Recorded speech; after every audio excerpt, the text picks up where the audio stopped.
Hey guys, my name is Simpzy. How you all doing? Welcome back to some more Total Warhammer 3 here today on the channel. We have episode 7 of my Kislev campaign as Tzarina Katarin of the Ice Court.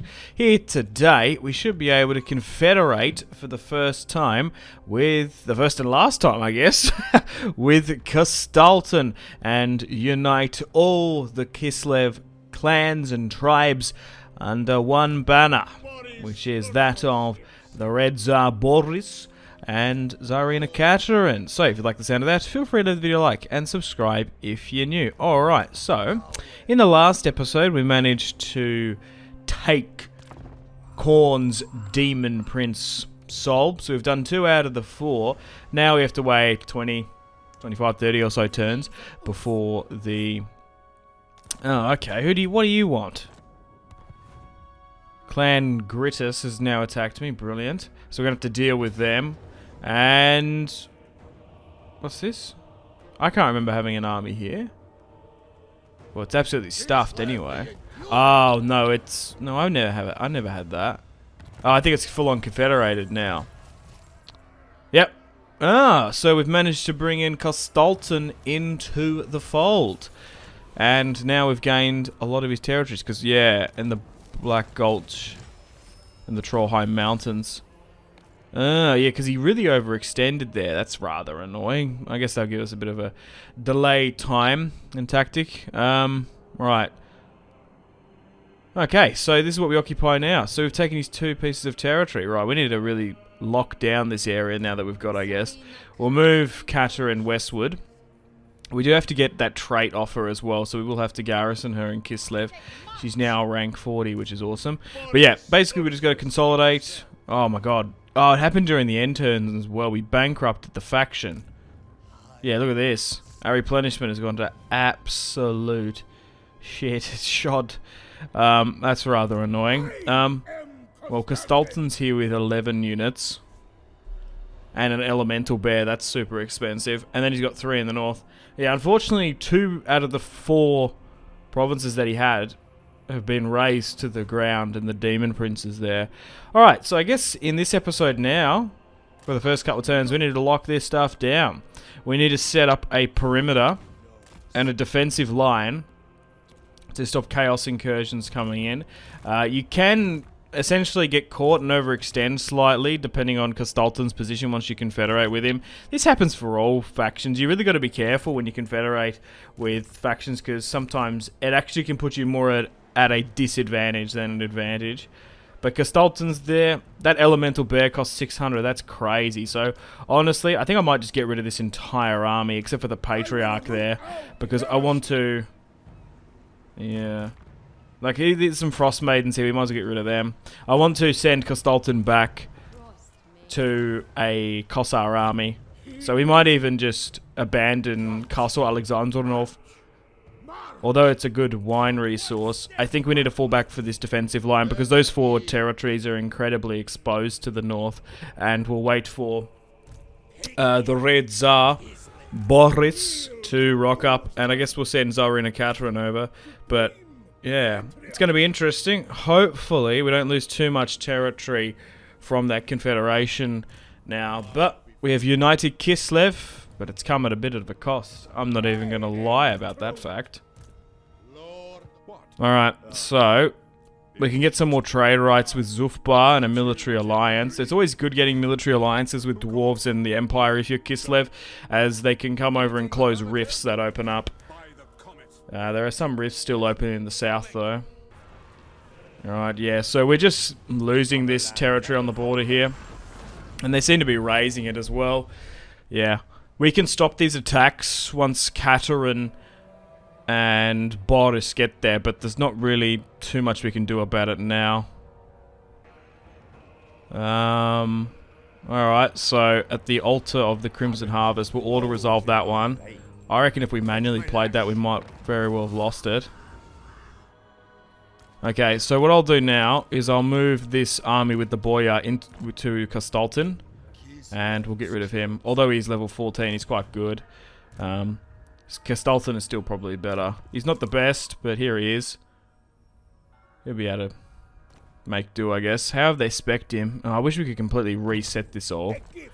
There's a really good Warhammer 2 mod that allows you to do that, because sometimes there were some legendary lords in Warhammer 2 that were basically griefed. Sometimes, like the RNG and stuff. Like, there's only certain pathways you can go down. If they go for pick up the wrong skill, it can basically grief and stuff them. Ah, I just wish the Steam Workshop was out. And Mortal Empires, a man can dream. Right, anyway, we've got some Nurgle incursion here. He's actually come down towards me for the first time. Boris is actually in Ostland. He will need some replenishment. I guess we go back to Kislev. But yeah, we colonized that settlement there in the south, because Chaos took it off one of the elect accounts. So I thought it was a good opportunity to snatch that settlement up. Alright, so we'll deal with these Nurgle forces, because they are starting to spread some pestilence. We don't want a full-on plague to break out in the Duckley Forest, so we'll try and run them down. I probably want to go this way, because isn't that Skaven clan eastward? Yeah, because it's like here in the territory we can't see. There's actually a stack there of it. Oh no, they're here. Oh, okay, yeah. I had a sneaky suspicion that the Skaven were there, just because they're due to the Skaven corruption. But now we know that it's more than likely the majority of the High Pass is under Skaven control. The Silver Pinnacle's fine there to leave it. I was just checking the garrison, and there's a full stack there in quite close proximity. But we really don't want to push too far away from this High Pass. Alright, welcome to the top of the turn. So, I guess we'll try and get rid of these Nurgle armies. They're not raiding with too much of my money. It's only like 50 or so. It's just the potential plague outbreak that can happen, and just a nuisance of it. So we currently have 2 armies in operation pushing eastward, and we might even be able to gain some Skaven territory here. Orthodox Shrine. Yeah, I don't really know if we need devotion now. It's only really if we want to spend it for upgrades, as we've already gone down the Motherland path and have confederated with Kistalton. There's no more Kislev factions that we need to align ourselves up to yet, I guess. Anyway, we'll send you back to Alexandrinov. What's this? Scrag the Slaughter has attacked me. He hasn't done too well in this campaign. Compared to my Cathay series at a similar time, the dude snowballed massively and destroyed the Empire, had most of Reichland and Karl Franz under his control. Okay, so now we're just getting really piled on. Okay, so yeah, they might send an army here at some point. Alright, we'll give chase to those Nurgle units again. Just basically auto-resolves. No too tricky battles yet. Karak Vlag might be a difficult settlement to take. You would imagine if it's a Skaven stronghold, it's going to have a bunch of plague claw catapults and a bunch of rat ogres and a bunch of Skaven nonsense inside. So you're going to need a couple armies to take that.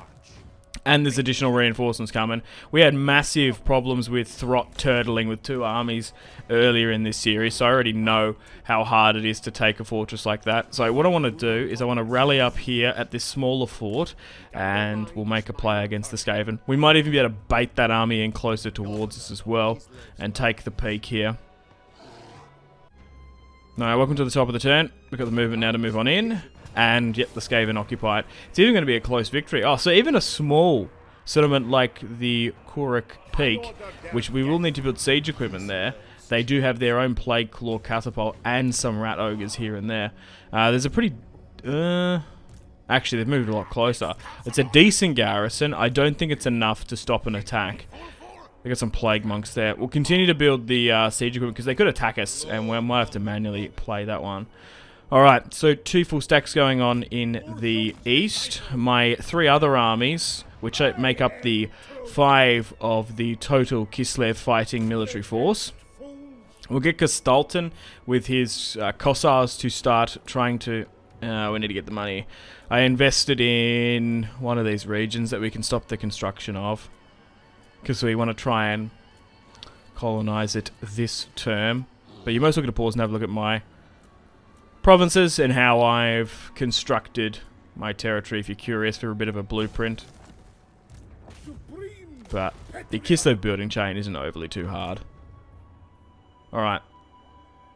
Yeah, so we've still got that trait. I don't think Alexandrinov... Nah, I wouldn't imagine it's got a protection chain. But we might be able to get rid of that trait there at some point. Anyway, we just need to secure this territory that we colonized, because most of it's fallen to wrath and ruin. SKARBRAND has attacked me here. The Altar of Crimson Harvest. It's a valiant defeat, but I think I can get a better odds if I play this one.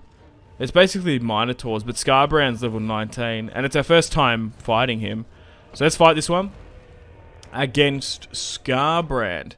Yeah, so we're actually starting to have invading chaos forces come down near us, like in the sense that Nurgle forces and like Kugath's faction are coming near us. And obviously now the aforementioned Exiles of Khorne with SKARBRAND as well. So we'll fight this one. Yeah, I would have liked more Kossars instead of the spear variant, to be honest. And we've only got a Patriarch inside, not a Boyar. But we'll see how we go. We might be able to pull out a result from this one. Their bloodletters are going to be quite a problem. I don't know if we've got enough armor piercing to get through those Minotaurs. So we're currently outnumbered 70, 75, which is quite a bit. So I think what we'll do is we'll form a defensive position back in the settlement, and we'll just try and build a bunch of arrow towers. We might be able to whittle them down. But here's SKARBRAND, yep, of Khorne. We've ventured into the Chaos realm. We assaulted the bloody keep, and I'm sure he wants some sort of revenge of that as we threaten the Skull Throne. Alright, so this is quite a hard settlement to defend. It's actually not too much of an advantage for us, to be honest. So what we'll do, we might even build a barricade there, because we can chuck our archers on top of that just to get a little bit of buff to our accuracy there. But yeah, this isn't the best. We're currently surrounded by all sides. I mean, basically what we want to try and do is try and delay them as best we can and get my archers to target their Minotaurs one at a time. As we kill more and as the time progresses, it will allow us the ability to get more supply points and build more towers, which we're going to have to rely on massively. That's the plan in theory. It sounds good, but you never know with Total War. Quite often, plans go out the window. Alright, so I'll get my cavalry here. We might even do like a valiant charge. We might be able to surround and crush one of those bloodletter units if we're lucky. SKARBRAND is one of the best melee legendary lords that I found in Warhammer 3. So it might not even be worth targeting him until we destroy the rest of those units, if we can do so. But anyway, we'll move our cavalry out to have a crack at those bloodletters. But even they're quite good. Unfortunately as well, it doesn't help that the SKARBRAND unit stats are compounded by the fact that they're gold, I think mostly bronze to silver chevrons. So a straight on charge here. Those Minotaurs are going to come in and hit us as well. And now they're doing damage flame attacks. Unfortunately, we've lost about 30% there. But to be fair, they're just like trash tier cavalry. We'll plop down a couple of those arrow towers to give us some additional support. And unfortunately, my cavalry is not faring too well in battle. However, we might be able to kite those two units out and delay them from going into the settlement, which might buy us some time for now. Alright, that's an opportunity here to hit those bloodletters, so if we can hit them from all sides, we might go get lucky. That could be better. This charge needs to be good. And now my cavalry is routing. Brilliant. Alright. Yeah, we might have to hit SKARBRAND. Alright, let's speed things up.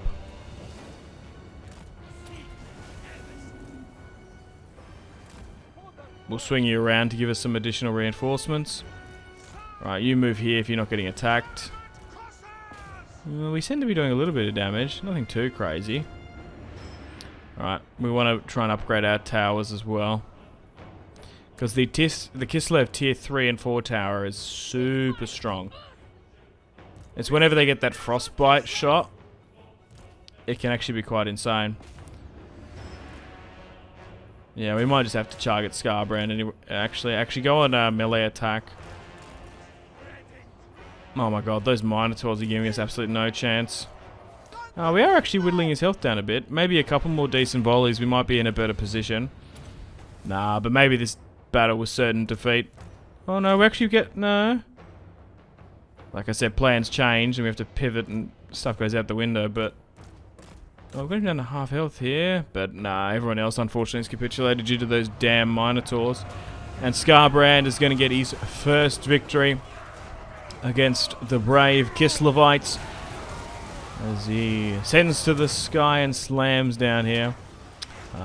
But no matter. This was just a random garrison, not an army in the north.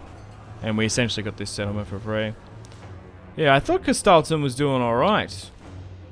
If anything, he overextended and was losing home territory while he's away conquering. He's nearly better off to turtle sometimes and just sort of throw back any demon prince or Norskin or enemy resistance that sort of comes at him and Castle Alexandrinov. Oh god, look at those Minotaurs, man. Look at that. Couple hundred kills each. 222 exiles of Khorne just absolutely shredded us with SKARBRAND at the helm there.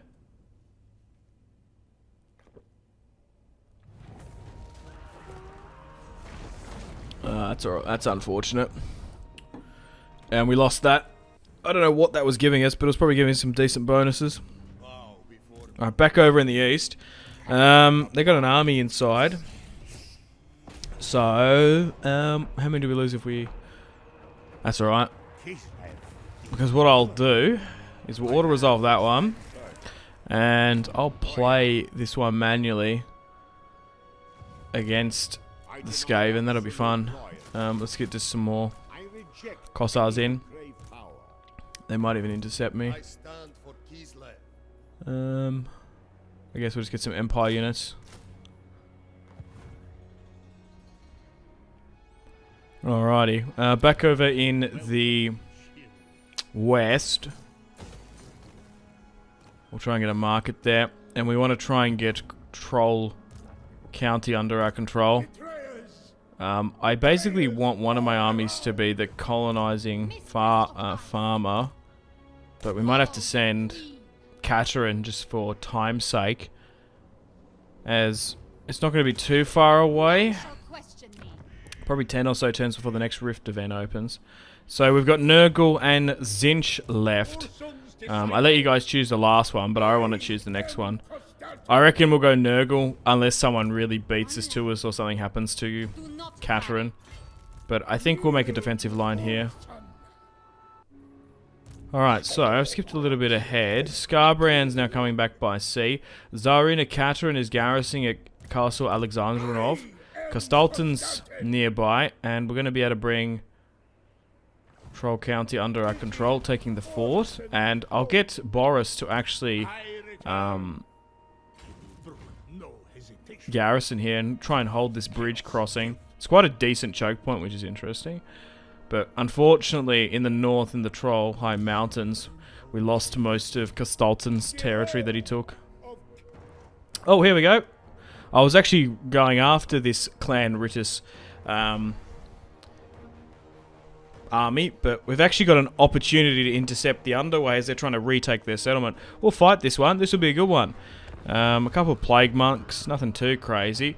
But we've also got one unit of Empire Swordsmen, then a Crossbowman, and then 2 Dwarves. So we should have a bit of a hybrid battle in this one. The Battle of the Underway of Praag, where we have Stepan Nemstev, who is a bit of an accomplished boyar himself, rising through the Kislev aristocracy. Obviously, one of my... he might have been the second. Or he might have been the I think it might have been the second, actually, general that we've ever recruited for this series. He took, of course, Slovenia, or Slovenia. taking Castle Drakenulf and fighting Norskins and Marauders ever since he was a wee pup. Anyway, here are the Skaven ahead. Slaves and monks. Nothing too difficult for us to deal with. Alright, so let's just left click drag that up, wait for him position, and we'll start raining Kislev arrows and hellfire upon them, let's say. Good. We're finally getting some decent battles against the Skaven. A lot of Thrott's battles I end up crashing in the end. That's interesting. I don't know why that is. Obviously, my save isn't exactly compatible because I'm playing on an older version and the game got updated due to my early access. But yeah, we had crashes against the Vampire Counts and Thrott, yet we fight the Vampiric Sisterhood and Clan Ritus, and we can fight these. It's so strange. But I guess in the sense, I just want to bring it up that I'm making it up to you guys from those crashes. Which is not entirely my fault, but I feel bad when annoying game crashes and stuff happens like that. We're still not in range, but we are going to be able to get some magical shots. I want to be a little bit closer. We want to try and get some shots off. Because we should be able to outplay the Skaven here on the skirmish front. Alright, so we've got some Kossars loosening their shot up. I just want to go a little bit closer because I want to try and get my crossbows in play. Also got some Dwarven miners here as well. We know how hard that deep-seated hatred is. And I'm sure they're probably happy. They probably know the way. We can use them as a bit of a scouting force in Karak Vlag. Because at the end of the day, this is a fallen dwarven stronghold. Alrighty, so we're just trading a little bit of ammunition here now. Just dropping some bombardment and wind spells. Oh, just a little bit of a miscast, but it's not too bad. Our Empire crossbowmen are getting some shots off as well. You would imagine the crossbows would have, their bolts would have armor-piercing properties to some extent. While the Kislev arrows that have been fletched are better against hide. But some of our armored Kossars are firing with their Glocks, their pistols off. As they draw their axes and get ready to fight the Skaven Scourge. Our dwarf miners are getting into the thick of it. And men of the Empire are sent into the fray. That's what I like to see. Man, I love the outpost mechanic. It's so cool. Just like I love the unit diversity that you can get. And variety. Men, dwarves, and Kislevites fighting together side by side against the Skaven scum. Oh! Even got our Ice Maiden there. Yeah, Ice Maiden doing alright. Okay. Victory, perfect. Let's just try and run down as many of them as I can.